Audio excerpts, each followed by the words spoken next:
साथियों, मेरे चैनल से जुड़ने के लिए सब्सक्राइब बटन को प्रेस कर दीजिए और यदि आप चाहते हैं कि नया वीडियो अपलोड होते ही आपको मैसेज मिल जाए तो बेल आइकन को भी ऑन कर दीजिए। नमस्कार, जय श्री राधे। मैं अंकुर जोशी आप सभी का अंकुर एस्ट्रोलॉजी चैनल में बहुत बहुत स्वागत करता हूं। मेरे प्रिय साथियों, मिथुन लग्न वालों के लिए यह जून का महीना कैसा रहने वाला है आज हम ये समझेंगे। देखिए, स्क्रीन पर जो आपको कुंडली दिखाई दे रही है, इसमें आप जून माह के शुरुआत में ग्रहों की स्थिति को समझ सकते हैं। मेरे प्रिय साथियों, जून माह के प्रारंभ में बृहस्पति, बुध और राहु जो है ये आपकी कुंडली के एकादश भाव में है और सूर्य जो है वो द्वादश भाव में है।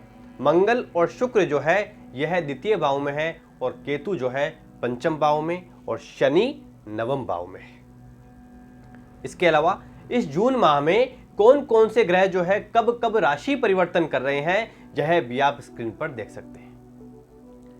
मेरे प्रिय साथियों, यदि आप बिल्कुल शून्य से ज्योतिष का ज्ञान प्राप्त करना चाहते हैं तो हमारे ऑनलाइन बेस से जुड़कर आप बिल्कुल शून्य से ज्योतिष का ज्ञान प्राप्त कर सकते हैं। समय समय पर हमारे ऑनलाइन बैच चलते रहते हैं। स्क्रीन पर दिए नंबर पर आप व्हाट्सएप करें, आपको ऑनलाइन कक्षा की जानकारी समय समय पर प्राप्त होती रहेगी। इसके अलावा यदि आप पहली बार ही हमारे चैनल पर आए हैं तो चैनल को सब्सक्राइब करके बेल आइकन अवश्य ही दबा दीजिएगा ताकि जब भी कोई नया एपिसोड अपलोड हो तो आपको मैसेज मिल जाए, आपको नोटिफिकेशन मिल जाए। मेरे प्रिय साथियों, देखिए, अभी हम जो जून माह का राशिफल समझ रहे हैं यह ग्रहों के वर्तमान गोचर पर आधारित है और गोचर जो है अपने आप में स्वतंत्र फल नहीं दे सकते हैं। तो सटीक फलादेश के लिए अपनी कुंडली में ग्रहों की स्थिति के साथ साथ ग्रहों की दशा अंतर्दशा देख लेना भी अत्यंत ही आवश्यक होता है। इसका कारण यह है कि बहुत से लोगों की कुंडली जो है वो मिथुन लग्न की होगी तो सभी को समान फल प्राप्त नहीं हो सकते हैं। इसलिए अपनी कुंडली में ग्रहों की स्थिति के साथ साथ ग्रहों के गोचर और ग्रहों की दशा अंतर्दशा देख लेना भी अत्यंत ही आवश्यक होता है। इसलिए महत्वपूर्ण बात निश्चित करने से पहले कुंडली विश्लेषण अवश्य ही करवा लीजिएगा। मेरे प्रिय साथियों, देखिए, इस जून माह को हम 3 भागों में बांट सकते हैं। पहला भाग जो है 7 जून तक है, दूसरा भाग 8 जून से 24 जून दोपहर तक है और तीसरा भाग जो है 24 जून दोपहर से 30 जून तक। चूंकि हम जून की ही बात कर रहे हैं इसलिए मैंने 30 जून तक ही कहा है। मेरे प्रिय साथियों, यदि हम व्यापारिक दृष्टिकोण से समझें तो जून माह का पहला और आखिरी सप्ताह आपके लिए बहुत अच्छा साबित हो सकता है। मेरे प्रिय साथियों, आपकी कुंडली के लग्नेश बुध जो है 31 मार्च से ही एकादश भाव में है और यह यहाँ 7 जून तक रहने वाले हैं। यह एक अच्छी स्थिति है। इसके अलावा व्यापारिक दृष्टिकोण से भी यह समय ठीक है। मेरे प्रिय साथियों, 8 जून से ही बुध आपकी कुंडली के द्वादश भाव में प्रवेश कर रहे हैं जो कि 24 जून तक रहने वाले हैं। बुध का द्वादश भाव में जाना ठीक नहीं है। 8 जून से 24 जून के मध्य का समय बहुत एक्सपेंसिव समय आपके लिए रह सकता है। कोई अचानक खर्च आपके सामने आ सकता है और इस समय सीमा में आपको चिंता भी रह सकती है। इसके अलावा देखिए, 8 जून से 24 जून के मध्य का समय मैंने खर्च वाला समय बताया है, तो आप किसी ट्रेवलिंग पर भी जा सकते हैं जिसमें पैसा खर्च हो। इसके अलावा बुध के द्वादश भाव में गोचर से एक बात जो है बहुत ही सकारात्मक है। यदि आप फॉरेन जाना चाहते हैं, फॉरेन ट्रेवलिंग का प्लान कर रहे हैं तो एक बहुत अच्छा समय आ रहा है।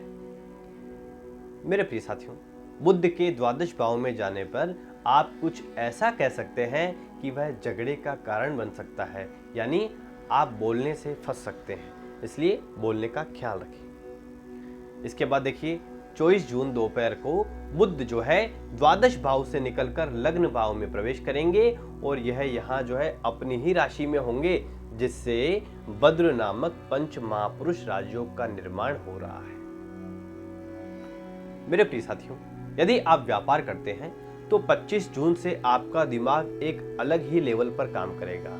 आपको अपने व्यापार को बढ़ाने के नए आइडिया आएंगे और यदि आप उस पर समय से चिंतन और मनन करके आगे बढ़ेंगे तो आपको बहुत अच्छी सफलता प्राप्त हो सकती है।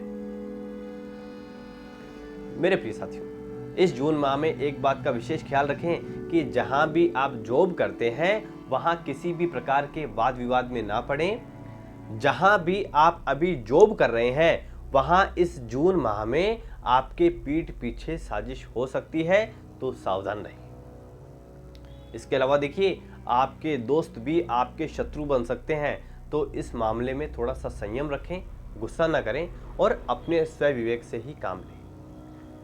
मेरे प्रिय साथियों, यदि आप शेयर बाजार में पैसा निवेश करते हैं तो आपका पैसा फंसा हुआ होगा, तो देखिए अभी थोड़ा संयम रखें और कहीं भी शेयर बाजार में कोई भी नया निवेश ना करें। मेरे प्रिय साथियों, यदि आप अभी तक अविवाहित हैं तो आपके विवाह का प्रस्ताव आ सकता है। यदि आपको सब कुछ ठीक लगता है तो आप फाइनल कर सकते हैं। मेरे प्रिय साथियों, देखिए मंगल और शुक्र की युति आपकी कुंडली के द्वितीय भाव में है और यहाँ मंगल नीच के हैं, तो आपके मुंह से कुछ ऐसी बातें निकल सकती है जिससे परिवार में गड़बड़ हो जाए, तो थोड़ा सा संयम रखें। इसके अलावा देखिए, वाणी स्थान में नीच का मंगल है और 15 जून को सूर्य वो लग्न भाव में आ जाएंगे, तो 15 जून से ही बोलने का आपको विशेष ख्याल रखना ही है। देखिए, सूर्य 15 जून को आपकी कुंडली के लग्न भाव में प्रवेश करेंगे, तो 16 जून से ही आप अपने ईगो पर कंट्रोल रखें। एक छोटी बात को भी आप लेकर के बैठ सकते हैं। हालांकि 15 जून से ही आपके मान सम्मान में वृद्धि होगी। 15 जून के बाद आपको कोई पद भी प्राप्त हो सकता है और आप इस समय में अपने आप को बहुत एनर्जेटिक महसूस करेंगे।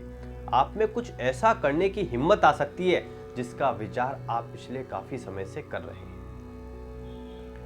मेरे प्रिय साथियों, 3, 4 और 30 जून को आप अपनी सेहत का ख्याल रखें।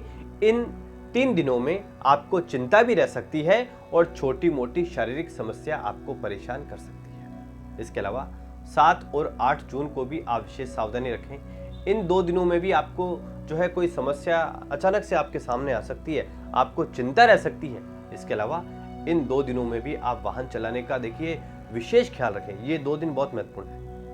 इन 2 दिनों में वाहन चलाने का धीरे वाहन चलाएं और सामान्य गति में वाहन चलाएं। इसके अलावा 16 और 17 जून यह आपके लिए बहुत खर्चे वाले दिन साबित हो सकते हैं। अचानक कोई खर्च आपके सामने आ सकता है। इसके अलावा 26 और 27 जून को भी आप अपनी सेहत का ख्याल रखें। देखिए, मैंने जो भी आपको ये अभी दिनांक बताई है, यानी 3, 4, 7, 8, 16, 17, 26, 27 और 30 जून, इस पूरे जून माह में आपको इन दिनों में विशेष सावधानी रखनी है और इन दिनों में आप भोलेनाथ के मंदिर अवश्य ही जाएं और जलाभिषेक करें, जिससे आप बहुत सुकून महसूस करेंगे। मेरे प्रिय साथियों, इस जून माह में प्रदोष व्रत 1 और 15 जून को है। यदि आपको ऐसा लगता है कि आपको मानसिक चिंता रहती है, आपको टेंशन रहती है, तो आप इन 2 दिनों में भोलेनाथ के मंदिर अवश्य ही जाएं और जलाभिषेक करें। इससे आप बहुत सुकून महसूस करेंगे। इसके अलावा अमावस्या वह 18 जून को है, तो अमावस्या के दिन आप गायों को हरा चारा अवश्य ही खिलाएं और जरूरतमंदों की मदद करें। इसके अलावा पूर्णिमा वो 4 जून को है। उम्मीद करता हूं यह एपिसोड आपको अच्छा लगा होगा। यदि अच्छा लगा हो तो वीडियो को लाइक अवश्य ही कर दीजिएगा और चैनल को सब्सक्राइब करना नहीं भूलिएगा। मिलते हैं अगले एपिसोड में। जय श्री राधे, जय श्री राधे।